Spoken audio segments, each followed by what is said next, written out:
Hello and welcome to another Division 2 video.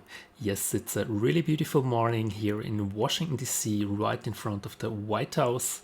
And yeah, we will use this time to talk about 5 different things regarding skill build. So first of all, I'll talk about if it's worth doing heroic missions in general, and therefore if you played solo, for sure skill builds are the best thing to go for it. After this, we'll talk about how to heal with a skill build, so the different options you have. If you need some healing while you're fighting, then I'm continuing with the discussion what's better, skill power or skill haste on your gear, or either on your mods from the skills. Then I'll continue with some little combat tricks, especially against the juggernauts. It's just a small, tiny little thing, but I think it's important to know, and probably some of you don't know it yet. And finally, I will talk about weapons for PvP in general, and yeah, which weapon you should use and why. So that's it for the topics. I do really hope this video is helpful for some of you. If so, then please don't forget to hit the like button, leave a comment down below, and if you have other questions regarding skill builds, then just leave them down below as well. But now, without hesitating furthermore, let's get right into it. So first of all, the topic about heroic missions, are they worth doing it? As you know, you can do all the missions that are invaded on heroic as well, and the question now, first of all, is it worth doing? And in my opinion, to make it really short, no. Definitely not at the moment, because yeah, I did 10 by myself, so I soloed 10 of them already with my skill build, and I haven't got a single exotic in these 10 missions. I don't know honestly if they forgot to add them, but yeah, if you remember back in Division 1, you got one exotic each week from each legendary mission and from each incursion, and I do really think they should do the same here. Otherwise, I think it's not really worth doing, especially because the loot system is still pretty, let's be honest, pretty crap. And yeah, you don't get a single good drop, and mainly, or quite a lot in heroic missions as well, some purple items too. And that's really disappointing. So therefore, I think if you just want to do it for the challenge, then for sure just go for it. But otherwise, there are much better options to get loot if you want. So I personally stopped, honestly, to grab or farm for specific items. I just got bored, to be honest, farming missions, because the drops 99% are anyway crap. So at the moment I don't farm specifically for some pieces. To be honest, I just do what I enjoy. I do some skirmish, I do some dark zone, I do some missions sometimes, the new ones, and that's pretty much it. And I farm for some resources mainly, yeah, to get electronics and stuff. I will do a separate video about this and show you the best way I have to farm them as fast and easy as possible. So therefore I think heroic missions are not really worth doing it, especially or except for the challenge. And furthermore, I think, to be honest, I think it's not really balanced between solo and group. So heroic missions in a group, especially in a group one, they are really easy to do in my opinion. I can upload a run with a random squad where we were doing DCD in around half an hour, and yeah, it's just randoms, and it went as it would be, not harder than challenging, to be honest. And if you played solo, then it seems like they're the same amount of NPCs, it seems like they hit same hard as they do in a group setup, and it seems like they take pretty much the same damage for me personally. So I think the balancing between group and solo is not really done yet, to be honest. So let's continue. That's the first topic, continuing with how to heal with a skill build. So that was the major issue for me personally, how I can heal with a skill build. Back in Division 1 it was Predatory as the main healing resource, or you had the backpack, Inventive I guess it was the name, where you get the heal back from the damage from your skills, and you don't have these options in the Division 2. So for sure, if you would like to run a skill build, you usually run it with 2 damage skills, and you don't run a healing skill for your setup. If you play in a group, for sure you could run the chem launch or whatever, but this is especially if you play solo. So the first option you have for sure is to change up your knee pads for the ones here, Fenris group knee pads, because then you can have either hard hitting, or I would recommend for a skill build for sure, destructive explosive damage, and you can run it with patience. So just stay in cover and you gain armor back while you're in cover. And yes, you're pretty often in cover if you run a skill build, so this is a really good option. But don't forget, if you switch them from the Gila Guard, you have 2 less blue mods, so you're less survivability all in all, but you get the heal. So you have to decide for yourself. I personally don't like this option too much, to be honest, because yeah, I'd like to have more survivability through my Gila Guard extra 2 extra mod slots on the knee pads. So this is the first option. Then the second one, for sure, you have different sets like this one here, where you get armor on kill. So another option would be to run the Negotiator's Dilemma as an example, or the, where it is. Do I have actually one here? No, I guess I have to check it out in my stash.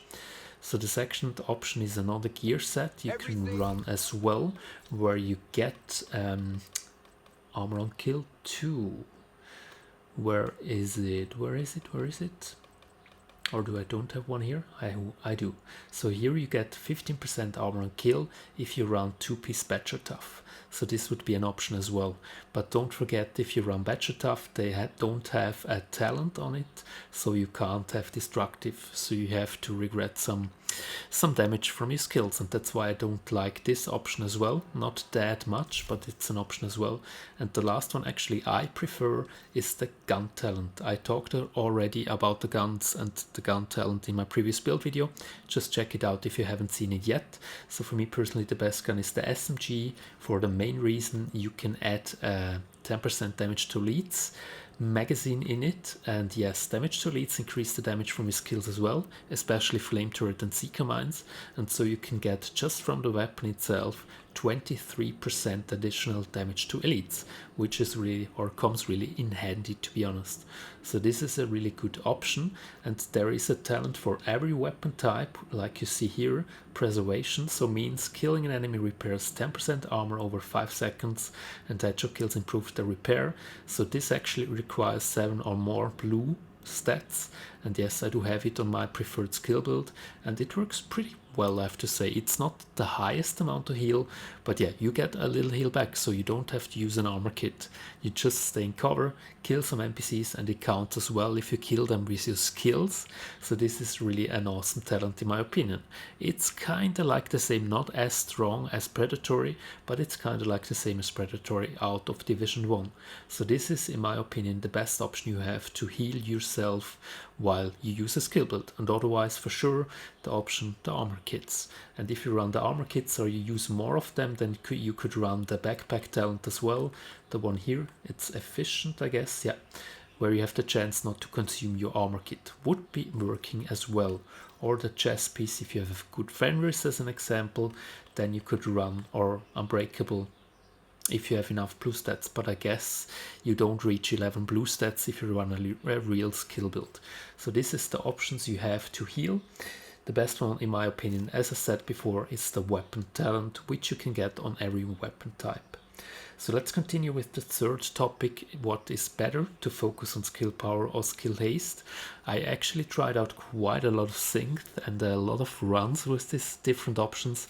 As you can see right here, I was building up the one here, which is based on high skill power and as high damage as possible on my Seeker Mine. Like you can see here, I do almost 730,000, and yeah, I still haven't got the best mods, to be honest, so it's quite hard to get the right mods as well. But yeah, 730k is quite a lot, I would say, for the Seeker Mines, the cluster ones. And I run the backpack talent, where skill kills have a 25% chance to reset skill cooldowns. So actually I tried this out in a heroic mission as well, and I don't like it. To make it short, it doesn't work too good in my opinion. So I got quite a lot of kills, more than 4 with my Seekers, but it didn't proc. I don't know why, if it's bugged or whatever. Would like to hear from you if it works for you, but I personally don't like it too much. So the second one I did is actually, I changed it already. I did kinda skill haste build. So with this setup I got there, I had over 210% skill haste on my gear, which should mean, in my opinion, because they talked once that it's the half amount, so 100% is 50%. It's a little confusing, I know, but the skill haste actually on the gear doesn't matter too much as far as my testings go. So the skill mods on the mods itself or on the skills work much better than the skill haste on the gear. At least this is my experience I have so far. So it doesn't matter too much to focus on skill haste on your gear, in my opinion. That's why this one here is really my preferred option. And if you have a look at the stats on my preferred option, then I just have, let's have a look, I just have 20% skill haste on my gear, which is pretty much nothing, I would say. But here I run skill haste on my seeker mines on one mod slot in the middle one. So I have to change them actually. 181%, and like you can see right now I have 30.3 seconds, which is quite short. Without, it's 33.2. But yeah, that's why I prefer to have one mod slot into skill haste, and I think 13 seconds is pretty good. I like it quite a lot. And as I said, the little trick, when you destroy before, after throwing, then you can cut it in half as well if you would like to cheese it. I don't do it really often because I forget it, I'm too lazy, whatever, and I don't like too many cheese in the game. So that's the best option in my opinion. So don't focus on skill haste on the gear, but use one skill haste mod on your seeker mines. Then for the turret, actually, I mean, it's not that important. I have the wrong setup right now, or the wrong mod, that's why it's not active. But yeah, on the turret, I mean, it's not that much of a issue if you don't run skill haste, to be honest, because you can see right now without this mod I have 36 seconds, which is not too long. And I mean, the turret, usually the duration is really long, and you can destroy it by yourself short before it goes down, and then you just have 18 seconds, which is not really a lot of time in my opinion. And you still have the talent on your sidearm gun, whatever, where you can reset the skills cooldowns each 60 seconds with a kill. So this works as well. So that's why don't focus on skill haste at the moment on the gear, but use a skill haste mod, especially on the seeker mines, and then it depends a little bit which skills you use as a secondary. And this makes sense, but as I said, not too much on the gear in my opinion. And use just as much skill power that you can unlock the skills. That's the most important thing. So let's continue with the fourth topic, the combat tips. But before we go there, just a little tip to the discussion number 2, where I was talking about the weapon for the heal and the skill damage for sure. And I would just go, and if you have the blueprint for sure, just go down for this one here, tactical UMP. It's for me the best one. And as you can see, you have to have a look for the ones where you can add the .45 ACP magazine slot, because just on this one you have the 10% damage to leads. So there are just these two options, the one here, the vector, and the tactical UMP, and I prefer the UMP because of the higher base damage. I don't like as much the high fire rate on this one here because I don't use an extended magazine. That's why I'd like to have more damage on each bullet. So if I were you, I would just craft such a gun and then look at the vendors all the time if they sell actually a talent you can use. So craft until you get a pretty good damage roll and then recall a talent which you don't have on the gun. Otherwise you're just really lucky and you get the god roll. And I think I do have a really good roll with extra, with rooted, and as you can see I rolled preservation on it, and I think this is the best roll for this weapon. The damage is pretty good as well for skill build, so it works pretty good. That's just a little add-on for the discussion number 2. Let's continue with 4. So combat tips, as I said, it's just really a little one against the juggernauts. So the juggernauts actually can be quite annoying because they're really tanky, and as I discussed already before, I think heroic missions are not as balanced as they should be because they take or eat quite a lot of bullets.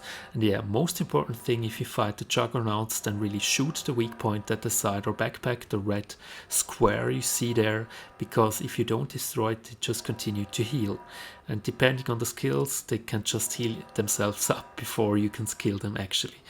So the most important thing, distract them, shoot down the red weak point, should be pretty easy with the assault rifle or with the SMG, and then let the skills do the work. Or if you have time, for sure, try to land or break his armor and kill him with your weapon as well. So this is already it for a little combat trick, when you use skill builds. And the final discussion, the final topic, relating talents for PvP. And yeah, PvP, it's kind of like a different topic. As you can see, I can show you quickly my preferred build for PvP. So it's either this one here, if I would like to play with skill damage or explosive damage, then for sure I change to this one here. And usually I use as high damage as possible, so I change this out, and as you can see I do almost 1.23 million damage.